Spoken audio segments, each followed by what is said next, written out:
بسم اللہ الرحمن الرحیم۔ دوستو، حاتم طائی جو دنیا کے امیر اور سخی ترین شخص گزرے ہیں، ایک دفعہ ایک فقیر نے حاتم طائی سے 5 دینار مانگے تو حاتم طائی نے اپنے نوکر سے کہا اسے 500 دینار دے دو۔ تو نوکر حیران ہو کر بولا، جناب فقیر نے تو صرف 5 دینار مانگے ہیں مگر آپ 500 دینار کا کہہ رہے ہیں۔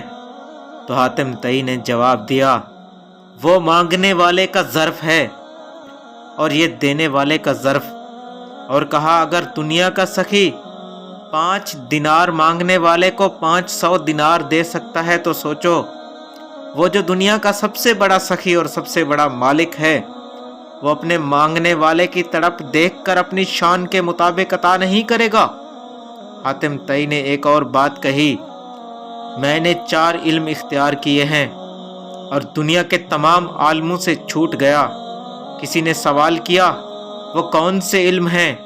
تو حاتم طائی نے کہا، پہلا یہ کہ میں نے سمجھ لیا جو رزق میری قسمت میں لکھا ہوا ہے وہ نہ تو کوئی زیادہ ہو سکتا ہے اور نہ کوئی اسے کم کر سکتا ہے، اور زیادہ کی طلب سے مطمئن ہو گیا۔ دوسرا یہ، مالک کا جو حق مجھ پر ہے وہ نہ تو کوئی دوسرا ادا کر سکتا ہے، اس لیے میں اس میں مشغول ہو گیا۔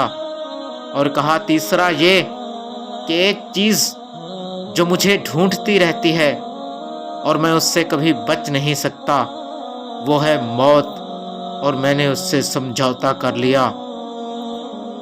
اور کہا چوتھا یہ، میرا مالک ایک جو مجھ سے باخبر رہتا ہے، میں نے اس سے شرم رکھی اور برے کاموں سے ہاتھ اٹھا لیا۔ بس یہی وہ 4 علم ہیں جو میں نے حاصل کیے اور ان پر عمل کیا اور زندگی میں کامیاب ہوا، اور انہی 4 علوم کی وجہ سے میں نے دنیا میں عزت کمائی، میں نے دنیا میں ترقی کی، کامیاب ہوا اور مشہور ہوا۔